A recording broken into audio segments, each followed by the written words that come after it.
Bible പഠന പാരായണ പരമ്പരയുടെ 44-ാമത്തെ ദിവസത്തിലേക്ക് എല്ലാവർക്കും സ്വാഗതം. ഇന്ന് വായിക്കാനുള്ള ആദ്യത്തെ ഭാഗം പുറപ്പാടിൻ്റെ പുസ്തകം 27-ഉം 28-ഉം അധ്യായങ്ങളാണ്. 27-ഉം 28-ഉം അധ്യായങ്ങളിൽ 27-ാം അധ്യായത്തിൽ പ്രധാനമായിട്ടും കർത്താവിന് വേണ്ടിയിട്ടുള്ള ബലിപീഠം നിർമ്മിക്കുന്നതുമായിട്ട് ബന്ധപ്പെട്ട കാര്യങ്ങളാണ്. അതിൽ ശ്രദ്ധിക്കേണ്ട കാര്യങ്ങളാണ്. അത് 26-ഉം 25-ഉം അധ്യായം വായിച്ച് നിങ്ങൾക്ക് മനസ്സിലാവും. മോശയ്ക്ക് ദൈവമായ കർത്താവ് കൊടുക്കുന്ന ചില നിർദ്ദേശങ്ങളാണ്. എങ്ങനെയാണ് വാഗ്ദാന പേടകമായിട്ട് ബന്ധപ്പെട്ട് സാക്ഷി പേടകം നിർമ്മിക്കേണ്ടത്, എങ്ങനെയാണ് സമാഗമ കൂടാരം നിർമ്മിക്കേണ്ടത് എന്നുമായിട്ട് ബന്ധപ്പെട്ടാണ്. അതിൻ്റെ കണ്ടിന്യൂഷനാണ് എങ്ങനെയാണ് ബലിപീഠം നിർമ്മിക്കേണ്ടത് എന്നുള്ളതാണ്. പറയുന്നതനുസരിച്ച് കരുവേലകം കൊണ്ട് വേണം അത് നിർമ്മിക്കാനായിട്ട്. 5 അടി നീളം, 5 അടി വീതി, അങ്ങനെ സമചതുരമായിരിക്കണം.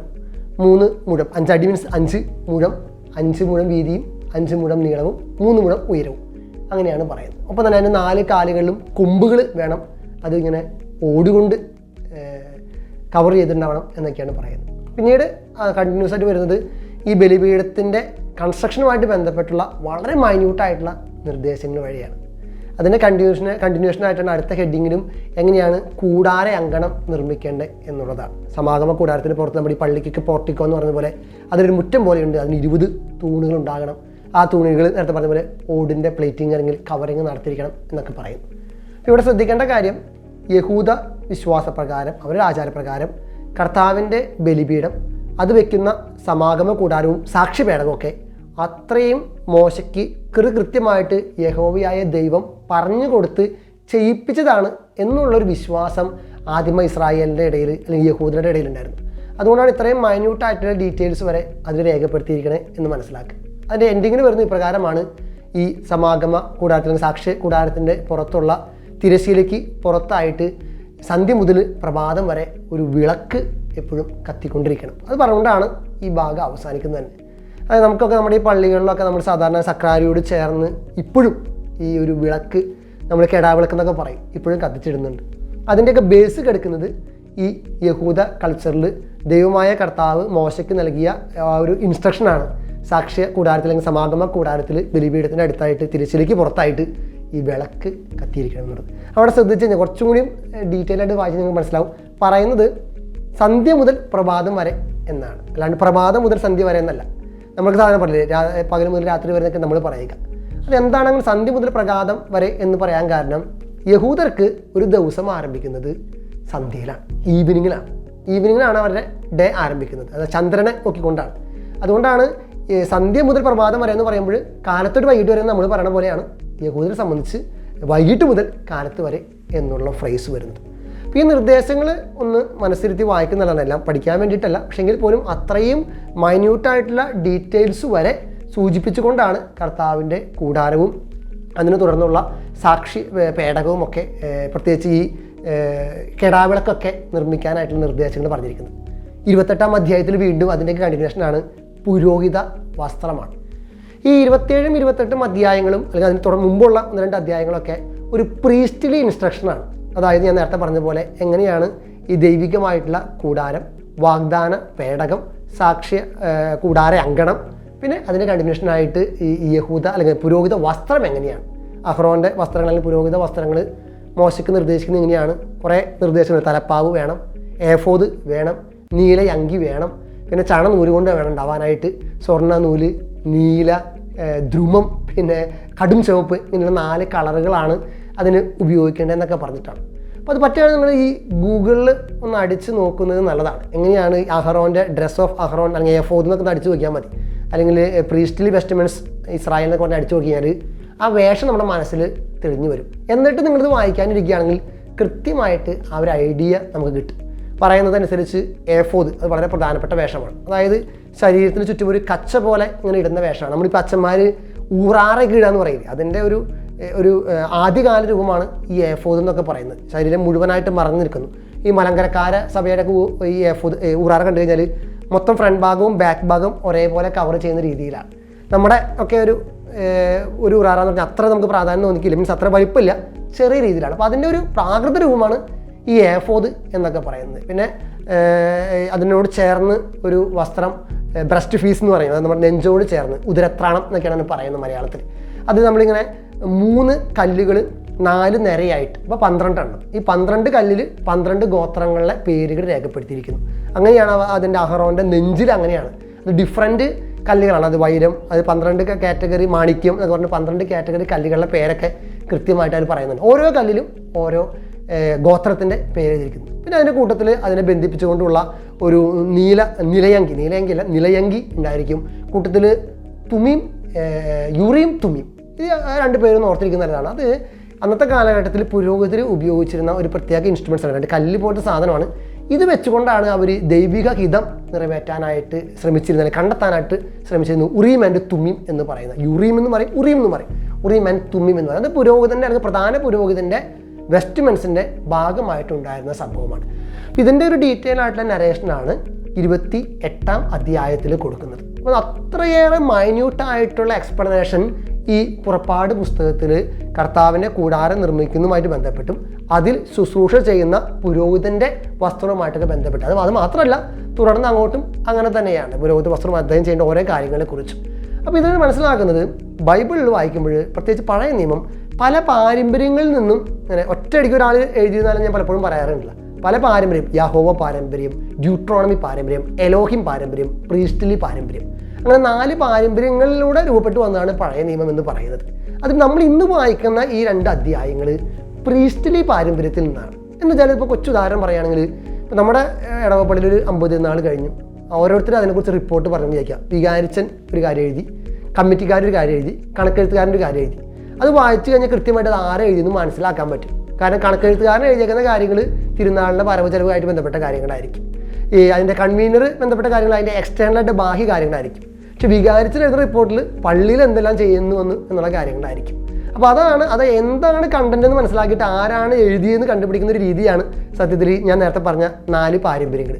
എലോഹിം, പ്രീസ്റ്റ്ലി, ഡ്യൂട്രോണമി, യഹോവ പാരമ്പര്യം. അതൊരു പ്രീസ്റ്റ്ലി പാരമ്പര്യത്തിൽ പെട്ടതാണ് ഈ 2 അധ്യായം. കാരണം ഇതിൽ പറഞ്ഞേക്കുന്നത് കംപ്ലീറ്റ് പുരോഹിതരുമായിട്ട് ബന്ധപ്പെട്ടിട്ടുള്ള ചില നിർദ്ദേശങ്ങളാണ്. അപ്പോൾ അതുമായിട്ട് ബന്ധപ്പെട്ടുള്ള കാര്യങ്ങൾ എഴുതിയിരിക്കുന്നതുകൊണ്ട് ആ ഒരു ട്രഡീഷനിൽ നിന്ന് വന്നതാണ് എന്ന് മനസ്സിലാക്കുക. ഇനി വീണ്ടും നമ്മൾ ലേവ്യയുടെ പുസ്തകം 20-ാമത്തെ അധ്യായമാണ് രണ്ടാമത് വായിക്കേണ്ട ഭാഗം. അതിൽ വിവിധ ഇനം ശിക്ഷകളെ കുറിച്ചാണ് പറഞ്ഞിരിക്കുന്നത്. സംഭവത്തിലുള്ള നമ്മൾ കഴിഞ്ഞ ദിവസങ്ങളിൽ ഒരിക്കൽ കേട്ടതാണ്, മൊറാലിറ്റി, പ്രത്യേകിച്ച് ജൂവിഷ് മൊറാലിറ്റി വളരെ പ്രധാനപ്പെട്ടതാണ് അന്നത്തെ കാലഘട്ടത്തിൽ. അതിൻ്റെ കണ്ടിന്യൂഷനാണ് നമ്മൾ ഇന്ന് മിക്ക ഡെവലപ്ഡ് കൺട്രീസും ഫോളോ ചെയ്യുന്ന നിയമങ്ങളുടെ ബേസ് എന്ന് പറയുന്നത്. ഇതിലും ഈ പ്രത്യേക നിയമങ്ങളിലെ ശിക്ഷകളാണ്. ഓരോ തെറ്റ് ചെയ്യുമ്പോഴും ഇസ്രായേൽ ജനത്തിന് ഇന്ന ശിക്ഷ കൊടുക്കണമെന്നുള്ള മൈന്യൂട്ട് ഡീറ്റെയിൽസ് നേരത്തെ പറഞ്ഞു തന്നെയാണ് ഒരു ഇതൊക്കെ, അത് ആവർത്തിച്ച് പറയാം. അതിൽ ഏറ്റവും തുടക്കം ഈ മൊളോക്കിന് ബലി അർപ്പിക്കുന്ന ആരെങ്കിലും ഉണ്ടെങ്കിൽ, പ്രത്യേകിച്ച് കുട്ടികളെ ബലി അർപ്പിക്കുന്ന ആരെങ്കിലും ഉണ്ടെങ്കിൽ അവനെ ഇസ്രായേലിൽ നിന്ന് വിച്ഛേദിക്കണം എന്നൊക്കെയാണ് ആദ്യം പറയുന്നത്. ഈ മൊളോക്ക് എന്ന് പറഞ്ഞൊരു കാനനൈറ്റ് ഗോഡാണ്, ഒരു ഡെവിൾ ഗോഡ് എന്നൊക്കെ നമുക്ക് വിശേഷിപ്പിക്കാം. വെറുതെ ഗൂഗിൾ അടിച്ച് കഴിഞ്ഞാൽ മനസ്സിലാവും, ഒരു കാളത്തലേക്കുള്ള ഒരു ജീവിയാണ് ഈ മൊളോക്ക് എന്നൊക്കെ പറയുന്നത്. അപ്പം അങ്ങനെ ആ മൊളോക്കിന് അന്നത്തെ യഹൂദരുടെ രീതി അനുസരിച്ച്, അല്ലെങ്കിൽ അന്നത്തെ എല്ലാ ഗോത്രങ്ങളിലും ഈ നരബലി അടക്കമുള്ള പ്രാകൃത രൂപങ്ങൾ നിലനിന്നിരുന്നു. അപ്പോൾ ഈ മൊളോക്കിന് കുഞ്ഞുങ്ങളെ നരബലി അർപ്പിക്കുന്ന ഇസ്രായേൽക്കാരുണ്ടെങ്കിൽ അവനെ കൂട്ടത്തിൽ നിന്ന് വിച്ഛേദിക്കപ്പെടണമെന്ന് യഹോവ കൃത്യമായിട്ട് നിർദ്ദേശം കൊടുക്കുന്നുണ്ട്. അത് മാത്രമല്ല, പിന്നെ കഴിഞ്ഞ ദിവസം കണ്ടുപിട്ടുള്ള സെക്ഷൽ മൊറാലിറ്റിയുമായിട്ട് ബന്ധപ്പെട്ട ഒരുപാട് നിയമങ്ങളാണ് വീണ്ടും ഡീറ്റെയിൽ ആയിട്ട് വിവരിക്കുന്നത്. ഒരാൾ തൻ്റെ പിതാവിൻ്റെ നഗ്നത അനാവൃതമാക്കുന്നു, മാതാവിൻ്റെ നഗ്നത അനാവൃതമാക്കുന്നു, പിതാവിൻ്റെ ഭാര്യയുടെ കൂടെ ശയിക്കുന്നു, സഹോദരിയുടെ കൂടെ ശയിക്കുന്നു, പുരുഷൻ്റെ കൂടെ ശയിച്ചാലുള്ള പ്രശ്നം, സ്ത്രീ മൃഗത്തിൻ്റെ കൂടെ, പുരുഷൻ മൃഗത്തിൻ്റെ കൂടെയൊക്കെ ശയിച്ചാലുള്ള പ്രശ്നം എന്നൊക്കെ പറഞ്ഞ് കംപ്ലീറ്റ് ഈ സെക്ഷൽ മൊറാലിറ്റിയുമായിട്ട് ബന്ധപ്പെട്ട ഒരുപാട് നിയമങ്ങളാണ്. ഇനി ശിക്ഷയുടെ കാര്യത്തിലാകട്ടെ, ചിലവർക്ക് പറയുന്നത് കൂട്ടത്തിൽ നിന്ന് വിച്ഛേദിക്കപ്പെടണം, ചിലവരെ കല്ലെറിഞ്ഞ് കൊല്ലണം, ചിലവരെ അഗ്നിയിൽ ദഹിപ്പിക്കണം. അത് ഡിഫറൻ്റ് ആയിട്ടുള്ള വളരെ ക്രൂരമായിട്ടുള്ള ശിക്ഷ നിലകളാണ് അന്നത്തെ രീതിയിൽ ഉണ്ടായിരുന്നത്. അത് മുഴുവൻ യഹോവ പറഞ്ഞു കൊടുത്തതാണെന്ന് വെച്ചാൽ അങ്ങനെ ആയിക്കോണമെന്ന് നിർബന്ധമൊന്നുമില്ല. അത് അന്നത്തെ ഗോത്ര സംസ്കാരത്തിൻ്റെ ഭാഗമായിട്ട് ഇസ്രായേലിൻ്റെ ഇടയിൽ രൂപപ്പെട്ട് വന്ന ചില രീതികളാണ് എന്ന് ചുരുക്കം. അതിൻ്റെയൊക്കെ ഏറ്റവും അവസാനം പറയുന്ന സെൻറ്റൻസാണ് ഇതിലെല്ലാം ഏറ്റവും പ്രധാനപ്പെട്ടത്, നിങ്ങൾ പരിശുദ്ധരായിരിക്കണം കാരണം ഞാൻ പരിശുദ്ധരാണ്. അത് ലേവ്യയുടെ പുസ്തകം ഞാൻ എപ്പോഴും പറയും, എപ്പോഴും ഇടയ്ക്കിടയ്ക്ക് കേൾക്കുന്ന വാക്കാണ്, you are holy because I am holy. അപ്പോൾ നിങ്ങൾ ഈ പറയുന്ന ദുരാചാരപരമായിട്ടുള്ള എല്ലാ കാര്യങ്ങളും, പ്രത്യേകിച്ച് ഈ സെക്ഷൽ മൊറാലിറ്റിയുമായിട്ട് ബന്ധപ്പെട്ട എല്ലാ തിന്മകളും ഇസ്രായേലിൻ്റെ ഇടയിൽ നിന്നും മാറ്റിക്കളയണം. കാരണം എന്താ, ഇസ്രായേൽ ഞാൻ പ്രത്യേകമായിട്ട് തിരഞ്ഞെടുക്കപ്പെട്ട ജനതയാണ്, അതുകൊണ്ട് മറ്റുള്ളവരുടെ പോലെ ആയിരിക്കരുത് നിങ്ങൾ, നിങ്ങൾ വിശുദ്ധരാകണം, കാരണം ഞാൻ പരിശുദ്ധനാണ്. അതാണ് അതിൻ്റെ ബേസ് എന്ന് മനസ്സിലാക്കിയിട്ട് വേണം ആ നിയമങ്ങൾ മുഴുവനും അപ്പാടെ തന്നെ യഹോവ പറഞ്ഞു കൊടുത്തെന്നോ ഇസ്രായേൽക്കാർ പാലിച്ചെന്നോ അർത്ഥത്തിലല്ല. പക്ഷേ ഇസ്രായേൽക്കാർ വിശുദ്ധമാകാനായിട്ട് ഒരുപാട് ഇൻസ്ട്രക്ഷൻസ്, അത് പാലിച്ചില്ലെങ്കിൽ ഉണ്ടാകുന്ന ശിക്ഷകളാണ് ലേവ്യരുടെ പുസ്തകം 20-ാം അധ്യായത്തിൽ. മൂന്നാമത്തെ വായനയ്ക്ക് സങ്കീർത്തന പുസ്തകം, പ്രത്യേകിച്ച് 119-ാം അധ്യായം 57 മുതൽ 120 വരെയുള്ള വാക്യങ്ങളാണ്. ബൈബിളിലെ ഏറ്റവും ലോങ്ങസ്റ്റ് ചാപ്റ്ററാണ് സങ്കീർത്തനം 119. അതെന്തുകൊണ്ടാണ് ഈ 119-ാം അധ്യായം ഇത്രയും ലോങ് ആയത്? ആ തുടക്കം മുതൽ ഒടുക്കം വരെ നിങ്ങൾ ഒറ്റ ഇരിപ്പിന് വായിച്ചാൽ മനസ്സിലാവും. അത് കണ്ടിന്യൂവേഷൻ ആയിട്ട് ഒറ്റ തീമാണ് അവിടെ പറയുന്നത്, കർത്താവിൻ്റെ നിയമത്തെക്കുറിച്ചാണ്. ആ ചാപ്റ്ററിൻ്റെ ഹെഡിങ്ങും അങ്ങനെ തന്നെയാണ്. അപ്പോൾ അതിൽ ഈ 57 മുതൽ 120 വരെയുള്ള വാക്യങ്ങളിലും ഈ കർത്താവിൻ്റെ നിയമം എങ്ങനെയാണ്, അതായത് നിയമത്തിൻ്റെ പ്രത്യേകത നമ്മൾ ആദ്യത്തെ പുറപ്പാടിലും ലേവ്യരുടെ പുസ്തകങ്ങൾ കേട്ടു. ഒരുപാട് നിയമങ്ങളുണ്ട്. അതിൽ 10 കൽപ്പനകൾ മാത്രം നമുക്ക് അറിയത്തുള്ളൂ. ആ 10 കൽപ്പനകളിൽ ഓരോന്നിനെ കുറിച്ചും ഒരുപാട് ഡീറ്റെയിൽ എക്സ്പ്ലനേഷൻ. അതിൽ 2 നമ്മൾ കേട്ടത്, ഒന്ന് പ്രീസ്റ്റ്ലി എക്സ്പ്ലനേഷൻ ആണെന്ന് കേട്ടത്, അതായത് പുരോഹിത നിയമങ്ങൾ. രണ്ടാമത് മോറൽ പണിഷ്മെൻറ്റ്. അപ്പോൾ അതെല്ലാം അടങ്ങിയതാണ് ഇസ്രായേലിനെ സംബന്ധിച്ച് കർത്താവിൻ്റെ നിയമം. അപ്പോൾ ഈ സങ്കീർത്തന എഴുത്തുകാരൻ പറയാണ്, രചയിതാവ് പറയാണ്, അങ്ങയുടെ നിയമങ്ങൾ എനിക്ക് പ്രധാനപ്പെട്ടതാണ്, ഞാനത് പാലിക്കാനായിട്ട് ശ്രമിക്കുന്നു. കർത്താവ് അങ്ങാണ് എൻ്റെ ഓഹരി എന്ന് തുടക്കം പറയുന്നു. വീണ്ടും പറയുന്നു അങ്ങയുടെ നിയമങ്ങളാണ് എൻ്റെ ഓഹരി. അതിൻ്റെ ഇടയ്ക്കാണ് 105-ാമത്തെ വാക്യം നമ്മളിപ്പോഴും പലപ്പോഴും കാണാപ്പാടം പറയുന്നതാണ്, കർത്താവ് അങ്ങയുടെ വചനം എൻ്റെ പാദങ്ങൾക്ക് വിളക്കും വഴികളിൽ പ്രകാശവുമാണ്. വചനം എന്ന് ഉദ്ദേശിക്കുന്ന എക്സാക്ട് ഈ നിയമമാണ്. കർത്താവ് അങ്ങയുടെ നിയമം എൻ്റെ പാദങ്ങൾക്ക് വിളക്കും എൻ്റെ വഴികളിൽ പ്രകാശവുമാണ് എന്നാണ് പറയുന്നത്. അതായത് ഇസ്രായേൽക്കാരുടെ പ്രത്യേകത, അത് അടുത്ത അധ്യായങ്ങൾക്ക് നമുക്ക് മനസ്സിലാവും. ഈ നിയമം അത്രയേറെ അവർ കാത്തു സൂക്ഷിച്ചു, അത് കുട്ടികളെ പഠിപ്പിച്ചു, അത് അവർക്ക് പറഞ്ഞു കൊടുത്തു, അത് അവർ രേഖപ്പെടുത്തി എഴുതി വെച്ചു, അത് പാലിക്കാനായിട്ട് അവർ ശ്രമിച്ചു. അപ്പോൾ ഈ സങ്കീർത്തനത്തിന് ഈ കർത്താവ് പറയുന്നത്, ഞാൻ അങ്ങയുടെ നിയമത്തിന് അത്രയേറെ പ്രാധാന്യം കൊടുത്തു. ഞാൻ അത് പറയുന്നതനുസരിച്ച് 1000 പൊൻ നാണയങ്ങൾ, വെള്ളി പൊൻ നാണയങ്ങളെക്കാളും അങ്ങയുടെ നിയമം എനിക്ക് അത്രയും പ്രധാനപ്പെട്ടതായിരുന്നു. അതുമാത്രമല്ല, അതെൻ്റെ വായിൽ മധുരിച്ചു, തേൻ പോലെ മധുരിച്ചു എന്നൊക്കെയാണ് പിന്നീട് പറയുന്നത്. അപ്പോൾ അത് പാലിക്കാത്തവരാകട്ടെ അധർമ്മം പ്രവർത്തിച്ചുകൊണ്ട് എന്നെ കുഴിയിൽ വീഴ്ത്തി, എന്നാൽ ഞാനാകട്ടെ അങ്ങയുടെ വചനങ്ങൾ പാലിക്കുന്നു, അതുകൊണ്ട് എനിക്ക് രക്ഷ വരും എന്നുള്ളതാണ്. അപ്പോൾ അങ്ങനെ ഒരു പ്രത്യാശയുടെ വചനങ്ങളാണ്. അത് വചനങ്ങൾ ഉപരിയായിട്ട് കർത്താവിൻ്റെ നിയമം പാലിക്കേണ്ടതിൻ്റെ പ്രാധാന്യം ഇസ്രായേൽ ജനത്തിന് ബോധ്യപ്പെടുത്തി കൊടുക്കുന്ന രീതിയിലുള്ള വചനമാണ് സങ്കീർത്തനത്തിൻ്റെ ഈ 57 മുതൽ 120 വരെയുള്ള വാക്യങ്ങൾ പ്രത്യേകമായിട്ട് കാണുക. ദൈവം നിങ്ങളെ അനുഗ്രഹിക്കട്ടെ. അധ്യായം 27. കരുവേല മരം കൊണ്ട് ഒരു ബലിപീഠം പണിയണം. അത് സമചതുരമായിരിക്കണം. നീളവും വീതിയും 5 മുഴം, ഉയരം 3 മുഴം. ബലിപീഠത്തിന്റെ 4 മൂലകളിലും അതോടൊന്നായി ചേർന്ന് നിൽക്കുന്ന 4 കൊമ്പുകൾ നിർമ്മിച്ച് ഓടുകൊണ്ട് പൊതിയണം. ചാരപാത്രങ്ങൾ, കോരികകൾ, താലങ്ങൾ, മുൾക്കരണ്ടികൾ, അഗ്നികലശങ്ങൾ എന്നിങ്ങനെ ബലിപീഠത്തിങ്കൽ ആവശ്യമുള്ള ഉപകരണങ്ങളെല്ലാം ഓടുകൊണ്ട് നിർമ്മിക്കണം. ബലിപീഠത്തിനു വേണ്ടി ഓടുകൊണ്ടുള്ള അഴികൾ ഉപയോഗിച്ച് വലയുടെ രൂപത്തിൽ ഒരു ചട്ടക്കൂടുണ്ടാക്കണം. അതിന്റെ 4 മൂലയിലും ഓരോ ഓട്ടുവളയം ഘടിപ്പിക്കണം. ചട്ടക്കൂട് ബലിപീഠത്തിന്റെ മുകളിലത്തെ അരികുപാളിക്ക് കീഴിൽ ഉറപ്പിക്കണം. അത് ബലിപീഠത്തിന്റെ മധ്യഭാഗം വരെ ഇറങ്ങി നിൽക്കണം. കരുവേല മരം കൊണ്ട് ബലിപീഠത്തിന് തണ്ടുകൾ നിർമ്മിച്ച് ഓടുകൊണ്ട് പൊതിയണം. ബലിപീഠം വഹിച്ചു കൊണ്ടുപോകാനായി അതിന്റെ ഇരുവശങ്ങളിലും വളയങ്ങൾ ഘടിപ്പിച്ച് അവയിലൂടെ തണ്ടുകളിടണം. പലകകൾ കൊണ്ട് അകം പൊള്ളയായി ബലിപീഠം പണിയണം. മലയിൽ വെച്ച് കാണിച്ചു തന്നതുപോലെയാണ് പണിയേണ്ടത്. കൂടാരത്തിന് ഒരു അങ്കണമുണ്ടാക്കണം. അങ്കണത്തിന്റെ തെക്കുഭാഗത്ത് നേർമയായി നെയ്തെടുത്ത ചണത്തുണി കൊണ്ട് 100 മുഴം നീളത്തിൽ ഒരു മറ ഉണ്ടാക്കിയിരിക്കണം. അതിന് 20 തൂണുകൾ വേണം. തൂണുകളുടെ പാദകുടങ്ങൾ ഓടുകൊണ്ടുള്ളതായിരിക്കണം. തൂണുകൾക്ക് വെള്ളി കൊണ്ടുള്ള കൊളുത്തുകളും പട്ടകളും ഉണ്ടായിരിക്കണം. അപ്രകാരം തന്നെ വടക്കുഭാഗത്ത് നെടുകെ 100 മുഴം നീളമുള്ള മറയും മറ തൂക്കുന്നതിന് 20 തൂണുകളും അവയ്ക്ക് 20 ഓട്ടുപാദക്കുടങ്ങളും വെള്ളികൊണ്ടുള്ള കൊളുത്തുകളും പട്ടകളും ഉണ്ടായിരിക്കണം. പടിഞ്ഞാറ് ഭാഗത്തെ മുറ്റത്തിന്റെ വീതിക്കൊത്ത് 50 മുഴം നീളമുള്ള മറയും 10 തൂണുകളും അവയ്ക്ക് 10 പാദക്കുടങ്ങളും ഉണ്ടായിരിക്കണം. കിഴക്കുഭാഗത്തെ മുറ്റത്തിന്റെ വീതി 50 മുഴമായിരിക്കണം. കവാടത്തിന്റെ ഒരു വശത്ത് 15 മുഴം നീളമുള്ള മറയും 3 തൂണുകളും അവയ്ക്ക് 3 പാദകുടങ്ങളും ഉണ്ടായിരിക്കണം. കവാടത്തിന്റെ മറുവശത്തും 15 മുഴം നീളമുള്ള മറയും 3 തൂണുകളും അവയ്ക്ക് 3 പാദകുടങ്ങളും വേണം. അങ്കണ കവാടത്തിന് 20 മുഴം നീളമുള്ള ഒരു യവനിക ഉണ്ടായിരിക്കണം. നീലം, ധൂമ്രം, കടും ചുമപ്പ് എന്നീ നിറങ്ങളുള്ളതും നേർമയായി നെയ്തെടുത്തതും ചിത്രത്തയ്യൽ കൊണ്ട് അലങ്കരിച്ചതുമായ ചണവസ്ത്രം കൊണ്ടാണ് യവനിക നിർമ്മിക്കേണ്ടത്. അതിന് 4 തൂണുകളും അവയ്ക്ക് 4 പാദകുടങ്ങളും ഉണ്ടായിരിക്കണം. അങ്കണത്തിന് ചുറ്റുമുള്ള തൂണുകൾക്കെല്ലാം വെള്ളി കൊണ്ടുള്ള പട്ടകളും കൊളുത്തുകളും ഓട്ടുപാതകുടങ്ങളും ഉണ്ടായിരിക്കണം. അങ്കണത്തിന്റെ നീളം 100 മുഴവും വീതി 50 മുഴവുമായിരിക്കണം. അതിനു ചുറ്റും 5 മുഴം ഉയരത്തിൽ നേർമയായി നെയ്തെടുത്ത് ചണത്തുണി കൊണ്ടുള്ള മറയും തൂണുകൾക്ക് ഓടുകൊണ്ടുള്ള പാതകുടങ്ങളും ഉണ്ടായിരിക്കണം. കൂടാരത്തിലെ ഉപയോഗത്തിനുള്ള എല്ലാ ഉപകരണങ്ങളും കൂടാരത്തിന്റെയും അങ്കണത്തിന്റെയും മറകൾക്ക് വേണ്ട കുറ്റികളും ഓടുകൊണ്ട് നിർമ്മിച്ചവയായിരിക്കണം. വിളക്ക് എപ്പോഴും കത്തി നിൽക്കുന്നതിന് ആട്ടിയെടുത്ത ശുദ്ധമായ ഒലിവെണ്ണ കൊണ്ടുവരാൻ ഇസ്രായേൽക്കാരോട് പറയണം.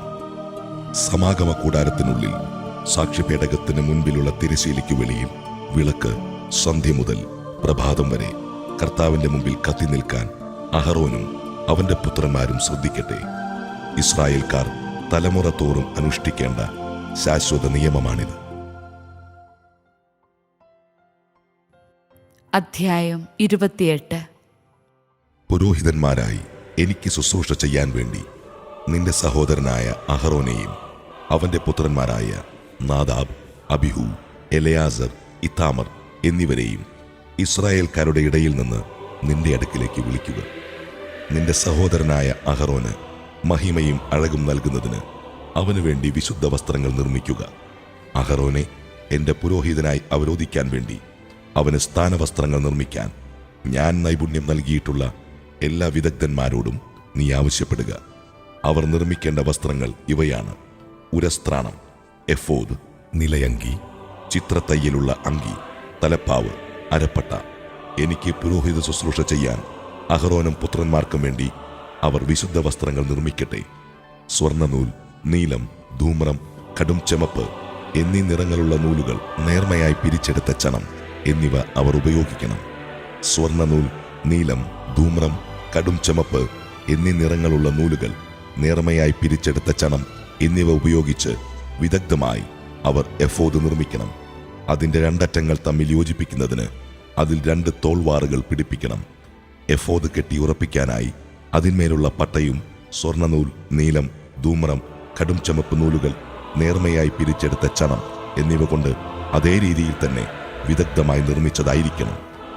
2 വൈഡൂര്യ കല്ലുകളെടുത്ത് അവയിൽ ഇസ്രായേലിന്റെ പുത്രന്മാരുടെ പേരുകൾ കൊത്തണം. അവരുടെ പ്രായക്രമമനുസരിച്ച് ഓരോ കല്ലിലും 6 പേരുകൾ വീതം കൊത്തുക. രത്നശില്പി മുദ്ര കൊത്തുന്നത് പോലെ ഇസ്രായേലിന്റെ പുത്രന്മാരുടെ പേരുകൾ ആ കല്ലുകളിൽ രേഖപ്പെടുത്തണം. കല്ലുകൾ സ്വർണ്ണത്തകിടിൽ പതിക്കണം. ഇസ്രായേൽ പുത്രന്മാരുടെ സ്മാരകശിലകളായി അവ എഫോദിന്റെ തോൾവാറുകളിൽ ഉറപ്പിക്കണം. അവരുടെ പേരുകൾ കർത്താവിന്റെ മുൻപിൽ ഒരു സ്മാരകമായി അഹറോൻ തന്റെ 2 തോളുകളിലും വഹിക്കട്ടെ. രത്നം പതിക്കാനുള്ള തകിടുകൾ സ്വർണം കൊണ്ടുണ്ടാക്കുക. തനി സ്വർണം കൊണ്ട് കയറുപോലെ പിണച്ചെടുത്ത 2 തുടലുകൾ നിർമ്മിച്ച് അവ സ്വർണ്ണത്തകിടുകളുമായി യോജിപ്പിക്കുക. ന്യായവിധിയുടെ ഉരസ്ത്രാണം ചിത്രപ്പണികളോടെ നിർമ്മിക്കണം. അത് എഫോദെന്ന പോലെ സ്വർണ്ണനൂൽ, നീലം, ധൂമ്രം, കടും ചുമപ്പ് എന്നീ നിറങ്ങളിലുള്ള നൂലുകൾ, നേർമയായി പിരിച്ചെടുത്ത ചണം എന്നിവ കൊണ്ടാണ് ഉണ്ടാക്കേണ്ടത്. അത് സമചതുരത്തിൽ 2 മടക്കുള്ളതായിരിക്കണം. അതിന് 1 ചാൺ നീളവും 1 ചാൺ വീതിയും വേണം. അതിനുമേൽ 4 നില രത്നങ്ങൾ പതിക്കണം. ആദ്യത്തെ നിരയിൽ മാണിക്യം, പുഷ്യരാഗം, വൈഡൂര്യം. രണ്ടാമത്തെ നിരയിൽ മരതകം, ഇന്ദ്രനീലം, വജ്രം. മൂന്നാമത്തെ നിലയിൽ പവിഴം, ചന്ദ്രകാന്തം, സൗഗന്ധികം. 4-ാമത്തെ നിരയിൽ പത്മരാഗം, ഗോമേതകം, സൂര്യകാന്തം. രത്നങ്ങളെല്ലാം സ്വർണ്ണത്തകിടിലാണ് പതിക്കേണ്ടത്. ഇസ്രായേലിന്റെ പുത്രന്മാരുടെ പേരുകളനുസരിച്ച് 12 രത്നങ്ങൾ ഉണ്ടായിരിക്കണം. ഓരോ ഗോത്രത്തിന്റെയും പേര് ഓരോ രത്നത്തിലും മുദ്ര പോലെ കൊത്തിയിരിക്കണം. ഉരസ്ത്രാണത്തിനു വേണ്ടി തനി സ്വർണം കൊണ്ട് കയർ പോലെ പിണച്ചെടുത്ത തുടലുകൾ പണിയണം. സ്വർണം കൊണ്ട് 2 വളയങ്ങൾ നിർമ്മിച്ച് ഉരസ്ത്രാണത്തിന്റെ മുകളിലത്തെ 2 മൂലകളിൽ ഘടിപ്പിക്കണം. ഉരസ്ത്രാണത്തിന്റെ മൂലകളിലുള്ള 2 വളയങ്ങളിലൂടെ 2 സ്വർണ്ണ തുടലുകൾ ഇടണം. തുടലുകളുടെ മറ്റേ അറ്റങ്ങൾ രത്നം പതിച്ച സ്വർണ്ണത്തകിടുകളിൽ ഘടിപ്പിച്ച എഫോദിന്റെ തോൾവാറിന്റെ മുൻഭാഗവുമായി ബന്ധിക്കണം. 2 സ്വർണ്ണ വളയങ്ങൾ പണിത് അവ ഉരസ്ത്രാണത്തിന്റെ താഴത്തെ കോണുകളിൽ അവയുടെ ഉൾഭാഗത്ത് എഫോദിനോട് ചേർത്ത് ബന്ധിക്കണം. 2 സ്വർണ്ണ വളയങ്ങൾ കൂടി നിർമ്മിച്ച് അവ എഫോദിന്റെ തോൾവാറുകളുടെ താഴത്തെ അറ്റങ്ങൾക്ക് മുൻഭാഗത്ത് അവയുടെ തുന്നലിനോടടുത്ത് എഫോദിന്റെ അലങ്കൃതമായ അരപ്പട്ടയ്ക്ക് മുകളിലായി ബന്ധിക്കണം. ഉരസ്ത്രാണത്തിന്റെയും എഫോദിന്റെയും വളയങ്ങൾ ഒരു നീലച്ചരട് കൊണ്ട് ബന്ധിക്കണം. അപ്പോൾ ഉരസ്ത്രാണം എഫോദിന്റെ അലങ്കൃതമായ അരപ്പട്ടയ്ക്ക് മുകളിൽ നിന്ന് ഇളകിപ്പോവുകയില്ല. അഹറോൻ വിശുദ്ധ സ്ഥലത്ത് പ്രവേശിക്കുമ്പോൾ ഇസ്രായേലിന്റെ പുത്രന്മാരുടെ പേരുകൾ കൊത്തിയിട്ടുള്ള ന്യായവിധിയുടെ ഉരസ്ത്രാണം ധരിക്കണം. അങ്ങനെ കർത്താവിന്റെ സന്നിധിയിൽ അവർ നിരന്തരം സ്മരിക്കപ്പെടും. ന്യായവിധിയുടെ ഉരസ്ത്രാണത്തിൽ ഉറീം, തുമ്മീം എന്നിവ നിക്ഷേപിക്കുക. അഹറോൻ കർത്താവിന്റെ മുൻപിൽ പ്രവേശിക്കുമ്പോൾ അവ അവന്റെ മാറിലുണ്ടായിരിക്കണം. അങ്ങനെ അഹറോൻ തന്റെ മാറിൽ ഇസ്രായേലിന്റെ ന്യായവിധി കർത്താവിന്റെ സന്നിധിയിൽ നിരന്തരം വഹിക്കട്ടെ. എഫോദിന്റെ നിലയങ്കി നീല നിറമായിരിക്കണം. തല കടത്താൻ അതിന് നടുവിൽ ദ്വാരമുണ്ടായിരിക്കണം. ധരിക്കുമ്പോൾ കീറിപ്പോകാതിരിക്കാൻ ഉടുപ്പുകൾക്ക് ചെയ്യാറുള്ളതുപോലെ നെയ്തെടുത്ത ഒരു നാട ദ്വാരത്തിന് ചുറ്റും തുന്നിച്ചേർക്കണം. നിലയങ്കിയുടെ വിളുമ്പിന് ചുറ്റും നീലം, ധൂമ്രം, കടും ചുമപ്പ് എന്നീ നിറങ്ങളിൽ മാതള നാരങ്ങകളും തുന്നിച്ചേർക്കണം. അവയ്ക്കിടയിൽ സ്വർണമണികൾ ബന്ധിക്കണം. ഒന്നിടവിട്ടായിരിക്കണം സ്വർണമണികകളും മാതള നാരങ്ങകളും തുന്നിച്ചേർക്കുന്നത്. അഹറോൻ പുരോഹിത ശുശ്രൂഷ ചെയ്യുമ്പോൾ ഇത് ധരിക്കണം. അവൻ വിശുദ്ധ സ്ഥലത്ത് കർത്താവിന്റെ സന്നിധിയിൽ പ്രവേശിക്കുമ്പോഴും അവിടെ നിന്ന് പുറത്തു വരുമ്പോഴും അതിന്റെ ശബ്ദം കേൾക്കട്ടെ. ഇല്ലെങ്കിൽ അവൻ മരിക്കും. തനി സ്വർണം കൊണ്ടൊരു തകിടുണ്ടാക്കി അതിന്മേൽ ഒരു മുദ്രയെന്ന പോലെ കർത്താവിന് സമർപ്പിതൻ എന്ന് കൊത്തിവെക്കുക. ഒരു നീലച്ചരടുകൊണ്ട് അത് തലപ്പാവിന്റെ മുൻവശത്ത് ബന്ധിക്കണം. അഹറോൻ അത് നെറ്റിയിൽ ധരിക്കണം. അങ്ങനെ ഇസ്രായേൽക്കാർ വിശുദ്ധ വസ്തുക്കൾ കാഴ്ച സമർപ്പിക്കുന്നതിൽ വരുത്തുന്ന വീഴ്ചകൾ അവൻ വഹിക്കട്ടെ. കാണിക്കകൾ കർത്താവിന്റെ സന്നിധിയിൽ സ്വീകാര്യമാകേണ്ടതിന് ആ തകിട് അഹറോന്റെ നെറ്റിയിൽ എപ്പോഴും ഉണ്ടായിരിക്കണം. നേർമയായി പിരിച്ചെടുത്ത ചണം കൊണ്ട് ഒരു അങ്കിയുണ്ടാക്കി അത് ചിത്രത്തുന്നലാൽ അലങ്കരിക്കണം. നേർമയായി പിരിച്ചെടുത്ത ചണം കൊണ്ട് തലപ്പാവും ചിത്രാലങ്കൃതമായ അരപ്പട്ടയും ഉണ്ടാക്കണം. അഹറോന്റെ പുത്രന്മാർക്ക് മഹിമയും അഴകും ഉണ്ടാകേണ്ടതിന് അവർക്കായി അങ്കികളും അരപ്പട്ടകളും തൊപ്പികളും നിർമ്മിക്കണം. ഇവയെല്ലാം നിന്റെ സഹോദരനായ അഹറോനെയും അവന്റെ പുത്രന്മാരെയും നീ അണിയിക്കുക.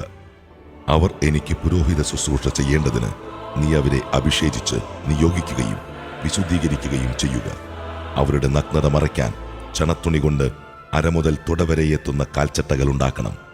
അഹറോനും പുത്രന്മാരും സമാഗമ കൂടാരത്തിൽ പ്രവേശിക്കുകയോ വിശുദ്ധ സ്ഥലത്ത് ശുശ്രൂഷ ചെയ്യുന്നതിന് ബലിപീഠത്തെ സമീപിക്കുകയോ ചെയ്യുമ്പോൾ ഇവ ധരിക്കണം.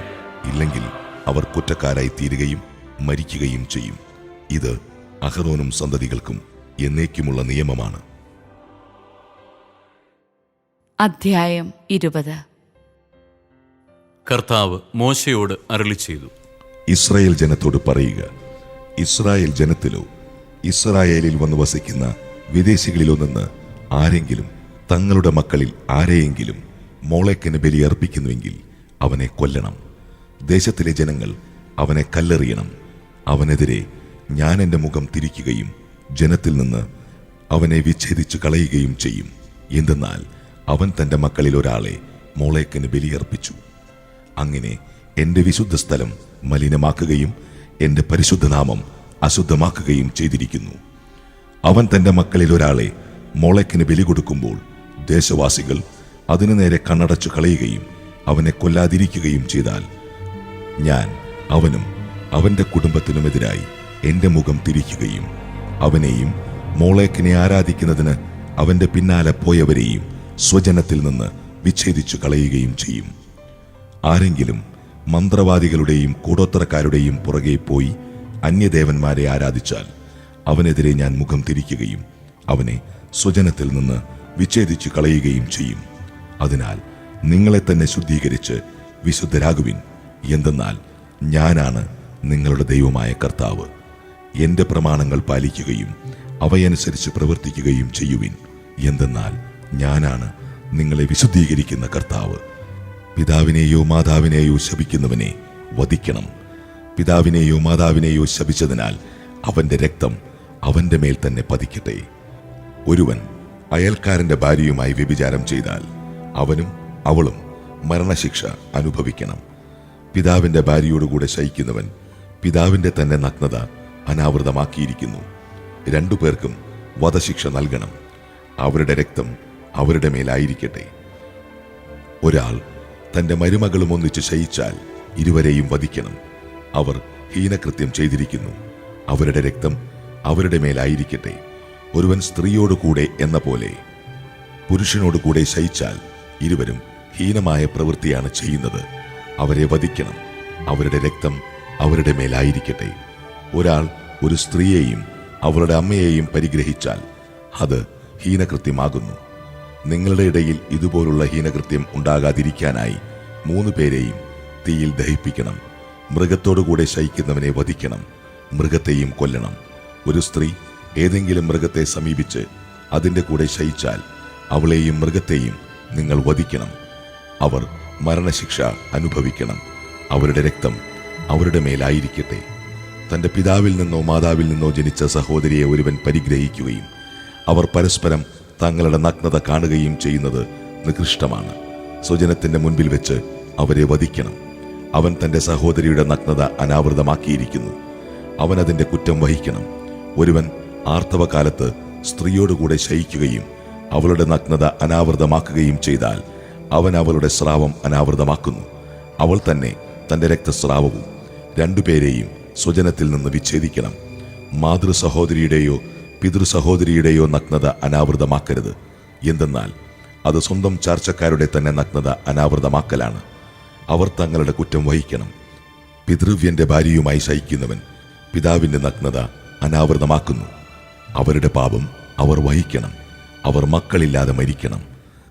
സഹോദര ഭാര്യയെ പരിഗ്രഹിക്കുന്നത് അവിശുദ്ധമാണ്. അവൻ തൻ്റെ സഹോദരന്റെ തന്നെ നഗ്നതയാണ് അനാവൃതമാക്കുന്നത്. അവർക്ക് സന്താനങ്ങൾ ഉണ്ടാകരുത്. നിങ്ങൾക്ക് വസിക്കുവാനായി ഞാൻ നിങ്ങളെ എങ്ങോട്ട് നയിക്കുന്നു, ആ ദേശം നിങ്ങളെ തിരസ്കരിക്കാതിരിക്കാൻ നിങ്ങൾ എൻ്റെ നിയമങ്ങളും കൽപ്പനകളും അനുസരിക്കുകയും അനുഷ്ഠിക്കുകയും ചെയ്യുവിൻ. നിങ്ങളുടെ മുൻപിൽ നിന്ന് ഞാൻ നീക്കിക്കളയുന്ന ജനതയുടെ മാർഗങ്ങൾ നിങ്ങൾ പിന്തുടരരുത്. എന്തെന്നാൽ ഇപ്രകാരമെല്ലാം ചെയ്തതിനാൽ ഞാൻ അവരെ വെറുക്കുന്നു. എന്നാൽ ഞാൻ നിങ്ങളോട് പറയുന്നു, ഞാൻ നിങ്ങൾക്ക് അവകാശമായി തരാൻ പോകുന്ന തേനും പാലും ഒഴുകുന്ന അവരുടെ ദേശം നിങ്ങൾ സ്വന്തമാക്കും. നിങ്ങളെ മറ്റു ജനതകളിൽ നിന്ന് വേർതിരിച്ച നിങ്ങളുടെ ദൈവമായ കർത്താവ് ഞാനാണ്. അതുകൊണ്ട് നിങ്ങൾ ശുദ്ധവും അശുദ്ധവുമായ മൃഗങ്ങളെയും ശുദ്ധവും അശുദ്ധവുമായ പക്ഷികളെയും വേർതിരിക്കണം. അശുദ്ധമെന്ന് ഞാൻ നിർണയിച്ചിരിക്കുന്ന പക്ഷികൾ, മൃഗങ്ങൾ, ഇഴജന്തുക്കൾ എന്നിവ കൊണ്ട് നിങ്ങൾ അശുദ്ധരാകരുത്. എൻ്റെ മുമ്പിൽ നിങ്ങൾ വിശുദ്ധരായിരിക്കുവിൻ. എന്തെന്നാൽ കർത്താവായ ഞാൻ പരിശുദ്ധനാണ്. നിങ്ങൾ എനിക്ക് സ്വന്തമാകേണ്ടതിന് ഞാൻ നിങ്ങളെ മറ്റു ജനങ്ങളിൽ നിന്ന് വേർതിരിച്ചിരിക്കുന്നു. മന്ത്രവാദികളോ കൂടോത്രക്കാരോ ആയ സ്ത്രീ പുരുഷന്മാർ മരണശിക്ഷ അനുഭവിക്കണം. അവരെ കല്ലെറിഞ്ഞു കൊല്ലണം. അവരുടെ രക്തം അവരുടെ മേൽ പതിക്കട്ടെ.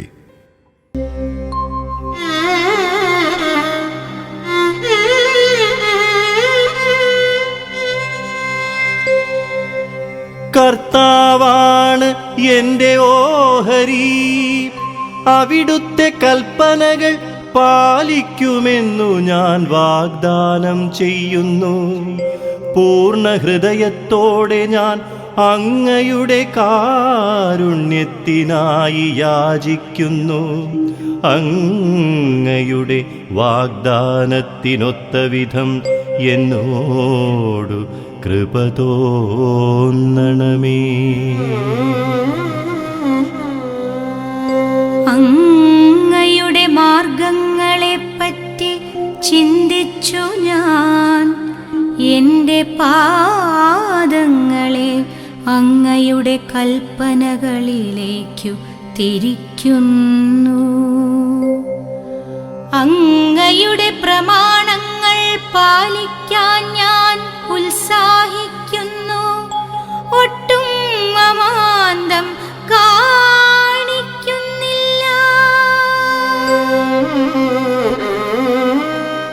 ദുഷ്ടരുടെ കെണികളിൽ കുടുങ്ങിയെങ്കിലും ഞാൻ അങ്ങയുടെ നിയമം മറന്നില്ല. അങ്ങയുടെ നീതിയുറ്റ കൽപ്പനകൾ മൂലം അങ്ങയെ സ്തുതിക്കാൻ അർദ്ധരാത്രിയിൽ ഞാൻ എഴുന്നേൽക്കുന്നു.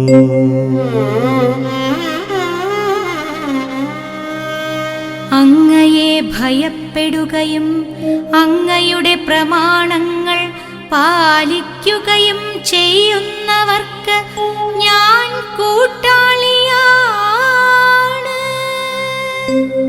കർത്താവേ, ഭൂമിയിലെ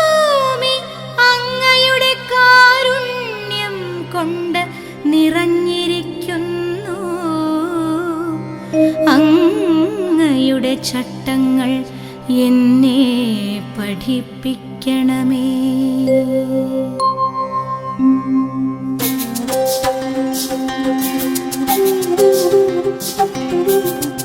അങ്ങയുടെ വചനം എന്റെ പാദത്തിന് വിളക്കും പാതയിൽ പ്രകാശവുമാണ്. അങ്ങയുടെ വചനം എന്റെ പാദത്തിന് വിളക്കും പാതയിൽ പ്രകാശവുമാണ്. അങ്ങയുടെ വചനം എന്റെ പാദത്തിന് വിളക്കും പാതയിൽ പ്രകാശവുമാണ്.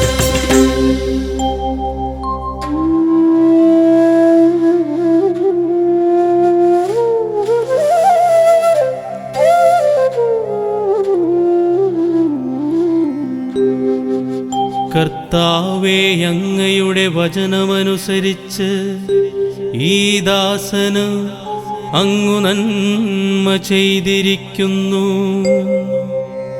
അങ്ങയുടെ കൽപ്പനകളിൽ ഞാൻ വിശ്വസിക്കുന്നതുകൊണ്ട് അറിവും വിവേകവും എനിക്കുപദേശിച്ചു തരണമേ. കഷ്ടതയിൽ പെടുന്നതിനു മുൻപു ഞാൻ വഴി തെറ്റിപ്പോയി. എന്നാലിപ്പോൾ ഞാൻ അങ്ങയുടെ വചനം പാലിക്കുന്നു. അവിടുന്നു നല്ലവനും നന്മ ചെയ്യുന്നവനുമാണ്. അങ്ങയുടെ ചട്ടങ്ങൾ എന്നെ പഠിപ്പിക്കണമേ. അധർമ്മികൾ എന്നെ കുറിച്ചു വ്യാജം പറഞ്ഞു പരത്തി. എന്നാൽ ഞാൻ പൂർണ്ണ ഹൃദയത്തോടെ അങ്ങയുടെ പ്രമാണങ്ങൾ അനുസരിക്കുന്നു. അവരുടെ ഹൃദയം മരവിച്ചുപോയി. എന്നാൽ ഞാൻ അങ്ങയുടെ നിയമത്തിൽ ആനന്ദിക്കുന്നു. ദുരിതങ്ങൾ എനിക്കുപകാരമായി. തന്മൂലം ഞാൻ അങ്ങയുടെ ചട്ടങ്ങൾ അഭ്യസിച്ചുവല്ലോ. ആയിരക്കണക്കിനു പൊൻവെള്ളി നാണയങ്ങളെക്കാൾ അങ്ങയുടെ വദനത്തിൽ നിന്നു പുറപ്പെടുന്ന നിയമമാണ് എനിക്കഭികാമ്യം.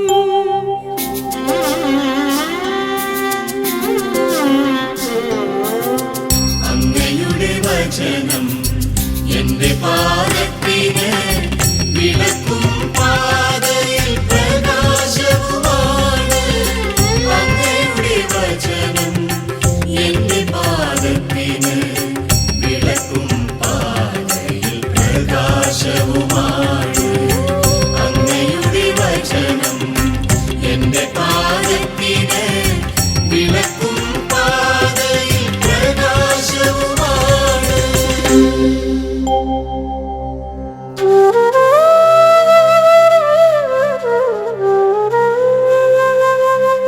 അവിടുത്തെ കരം എനിക്കു രൂപം നൽകി. അങ്ങയുടെ കൽപ്പനകൾ പഠിക്കാൻ എനിക്കറിവു നൽകണമേ. അങ്ങയുടെ ഭക്തർ എന്നെ കണ്ടു സന്തോഷിക്കും. എന്തെന്നാൽ ഞാൻ അങ്ങയുടെ വചനത്തിൽ പ്രത്യാശയർപ്പിച്ചു. കർത്താവേ, അങ്ങയുടെ വിധികൾ ന്യായയുക്തമാണെന്നും വിശ്വസ്തത മൂലമാണ് അവിടുന്നെന്നെ കഷ്ടപ്പെടുത്തിയതെന്നും ഞാൻ അറിയുന്നു. ഈ ദാസനു അങ്ങു നൽകിയ വാഗ്ദാനമനുസരിച്ച് അങ്ങയുടെ കാരുണ്യമെന്നെ ആശ്വസിപ്പിക്കണമേ. പ്രകാശിപ്പിക്കട്ടെ.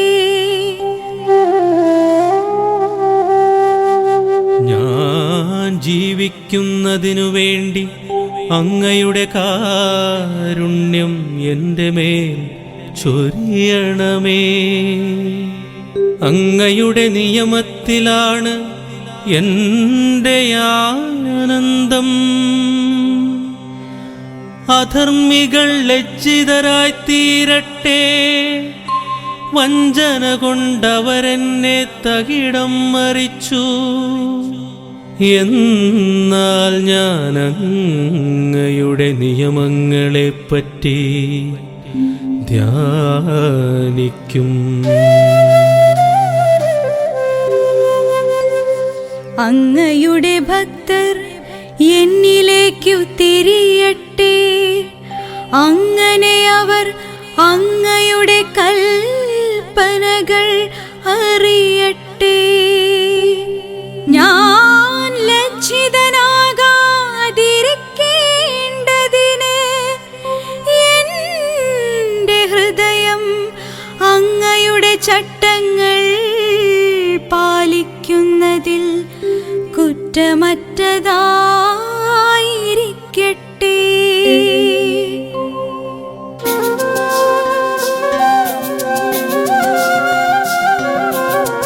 അങ്ങയുടെ വചനം എന്റെ പാദത്തിന് വിളക്കും പാതയിൽ പ്രകാശവുമാണ്. അങ്ങയുടെ വചനം എന്റെ പാദത്തിന് വിളക്കും പാതയിൽ പ്രകാശവുമാണ്. അങ്ങയുടെ വചനം എന്റെ പാദത്തിന് വിളക്കും പാതയിൽ പ്രകാശവുമാണ്.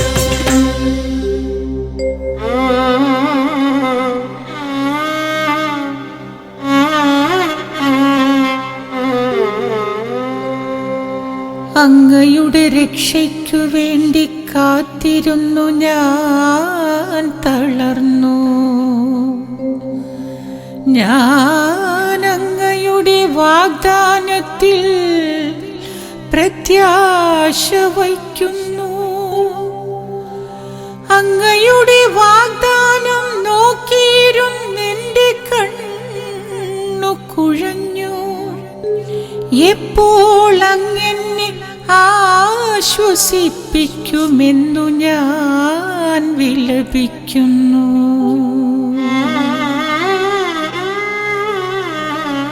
പുകഞ്ഞ തോൽക്കുടം പോലെയായി ഞാൻ, എന്നിട്ടും ഞാൻ അങ്ങയുടെ ചട്ടങ്ങൾ മറന്നില്ല.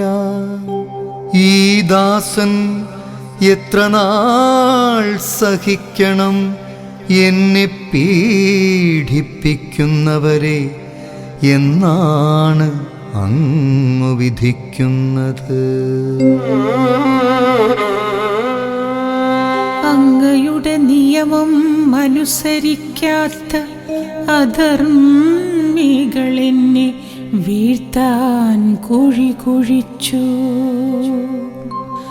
അങ്ങയുടെ കൽപ്പനകളെല്ലാം സുനിശ്ചിതമാണ്. അവരെന്നെ വ്യാജം കൊണ്ടു ഞെരുക്കുന്നു. എന്നെ സഹായിക്കണമേ. അവരെന്നെ ഭൂമിയിൽ നിന്നു തുടച്ചു മാറ്റാറായി. എന്നാലും ഞാൻ അങ്ങയുടെ നിയമങ്ങളെ ഉപേക്ഷിച്ചില്ല. കരുണ തോന്നി എൻ്റെ ജീവൻ രക്ഷിക്കണമേ. അങ്ങയുടെ നാവിൽ നിന്നു പുറപ്പെടുന്ന കൽപ്പനകൾ ഞാൻ അനുസരിക്കട്ടെ.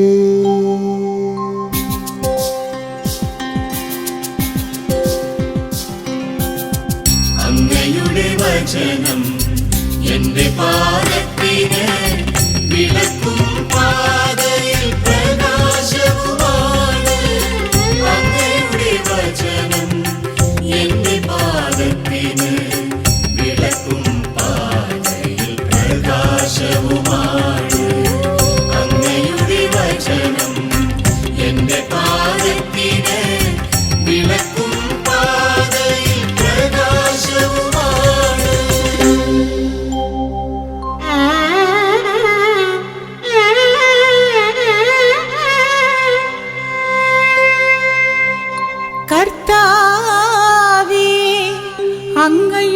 വചനം സ്വർഗത്തിൽ എന്നേക്കും സുസ്ഥാപിതമാണ്. അങ്ങയുടെ വിശ്വസ്തത തലമുറകളോളം നിലനിൽക്കുന്നു. അവിടുന്ന് ഭൂമിയെ സ്ഥാപിച്ചു, അതു നിലനിൽക്കുന്നു.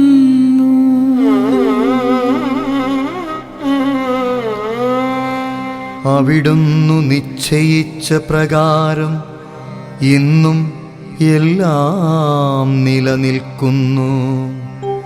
എന്തെന്നാൽ സകലതും അങ്ങയെ സേവിക്കുന്നു. അങ്ങയുടെ പ്രമാണം എൻ്റെ ആനന്ദമായിരുന്നില്ലെങ്കിൽ എൻ്റെ ദുരിതത്തിൽ ഞാൻ നശിച്ചു പോകുമായിരുന്നു. ഞാൻ അങ്ങയുടെ കൽപ്പനകളെ ഒരിക്കലും മറക്കുകയില്ല. അവ വഴിയാണ് അവിടുന്ന് എനിക്കു ജീവൻ തന്നത്. ഞാൻ അങ്ങയുടേതാണ്, എന്നെ രക്ഷിക്കണമേ. എന്തെന്നാൽ ഞാൻ അങ്ങയുടെ നിയമങ്ങളെ അന്വേഷിച്ചു.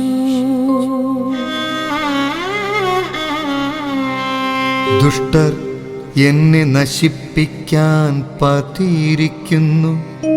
എന്നാൽ ഞാൻ അങ്ങയുടെ കൽപ്പനകളെ പറ്റി ചിന്തിക്കുന്നു. എല്ലാ പൂർണ്ണതയ്ക്കും ഒരതിർത്തി ഞാൻ കണ്ടിട്ടുണ്ട്.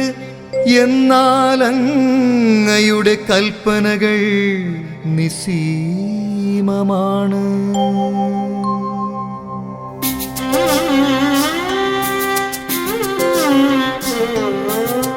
അങ്ങയുടെ വചനം എന്റെ പാദത്തിന് വിളക്കും പാതയിൽ പ്രകാശവുമാണ്. അങ്ങയുടെ വചനം എന്റെ പാദത്തിന് വിളക്കും പാതയിൽ പ്രകാശവുമാണ്. അങ്ങയുടെ വചനം എന്റെ പാദത്തിന് വിളക്കും പാതയിൽ പ്രകാശവുമാണ്.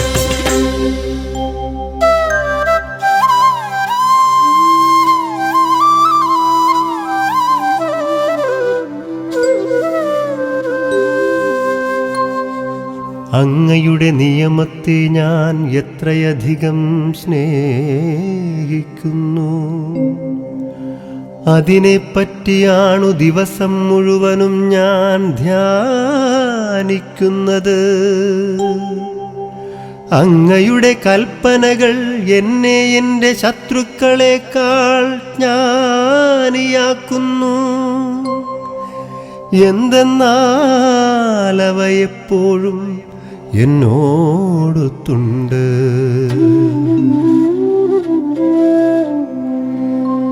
എന്റെ എല്ലാ ഗുരുക്കന്മാരെയും കാൾ എനിക്കറിവുണ്ട്. എന്തെന്നാൽ അങ്ങയുടെ കൽപ്പനകളെ പറ്റി ഞാൻ ധ്യാനിക്കുന്നു.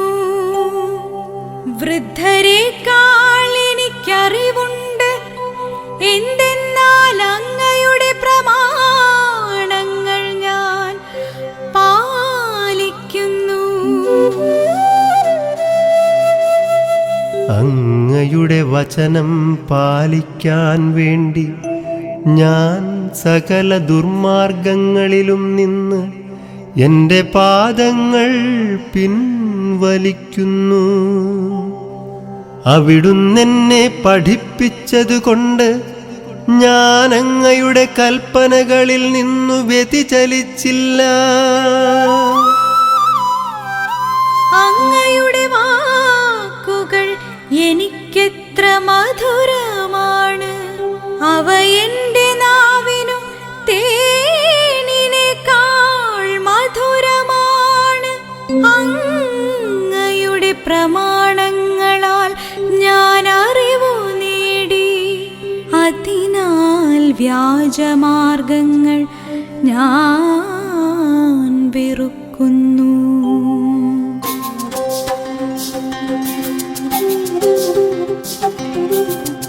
അങ്ങയുടെ വചനം എന്റെ പാദത്തിന് വിളക്കും പാതയിൽ പ്രകാശവുമാണ്.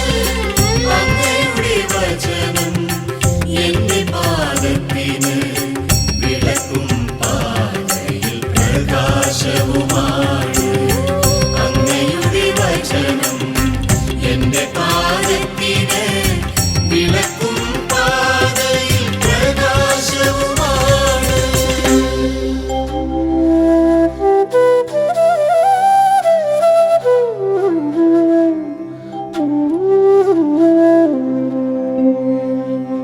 അങ്ങയുടെ വചനം എൻ്റെ പാദത്തിനു വിളക്കും പാതയിൽ പ്രകാശവുമാണ്. അങ്ങയുടെ നീതിയുക്തമായ കൽപ്പനകൾ പാലിക്കുമെന്നു ഞാൻ ശപഥപൂർവം നിശ്ചയിച്ചു.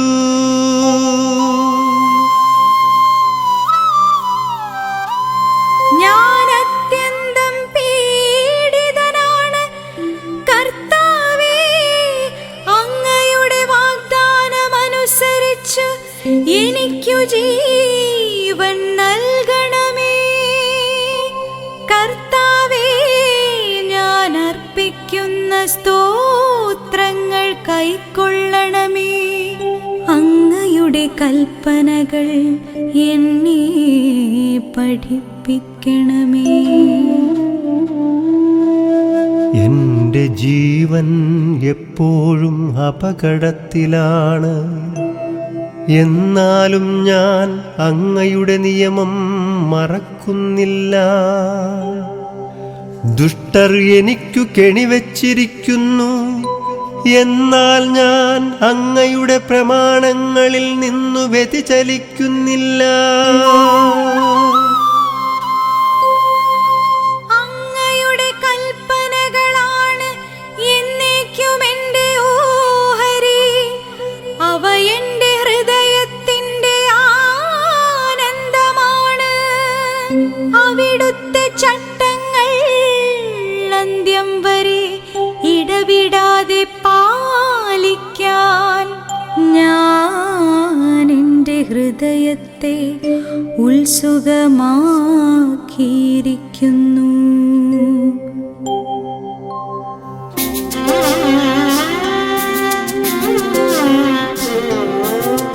അങ്ങയുടെ വചനം എന്റെ പാദത്തിന് വിളക്കും പാതയിൽ പ്രകാശവുമാണ്. അങ്ങയുടെ വചനം എന്റെ പാദത്തിന് വിളക്കും പാതയിൽ പ്രകാശവുമാണ്. അങ്ങയുടെ വചനം എന്റെ പാദത്തിന് വിളക്കും പാതയിൽ പ്രകാശവുമാണ്.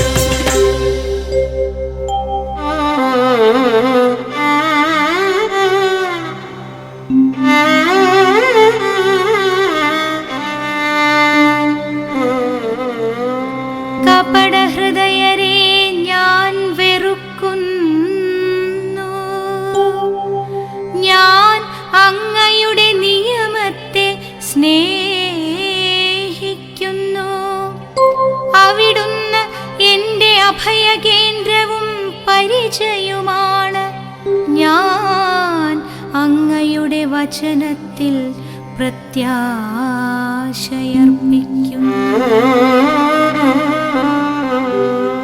ദുഷ്കർമ്മികളെ, എന്നെ വിട്ടുപോകുവിൻ. ഞാൻ എൻ്റെ ദൈവത്തിൻ്റെ കൽപ്പനകൾ പാലിക്കട്ടെ. ഞാൻ ജീവിക്കേണ്ടതിന് അങ്ങയുടെ വാഗ്ദാനമനുസരിച്ച് എന്നെ താങ്ങി നിർത്തണമേ. എൻ്റെ പ്രത്യാശയിൽ ഞാൻ ലജ്ജിതനാകാതിരിക്കട്ടെ. ഞാൻ സുരക്ഷിതനായിരിക്കാനും എപ്പോഴും അങ്ങയുടെ ചട്ടങ്ങൾ ആദരിക്കാനും വേണ്ടി എന്നെ താങ്ങി നിർത്തണമേ.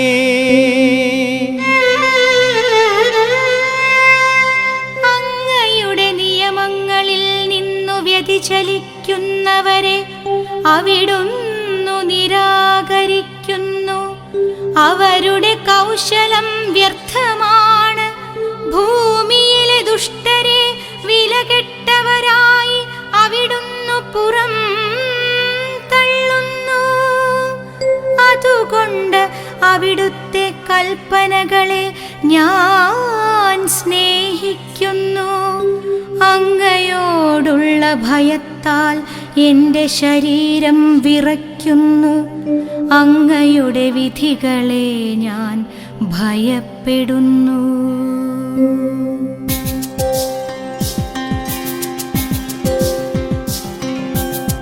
അങ്ങയുടെ വചനം എന്റെ പാദത്തിന് വിളക്കും പാതയിൽ പ്രകാശവുമാണ്.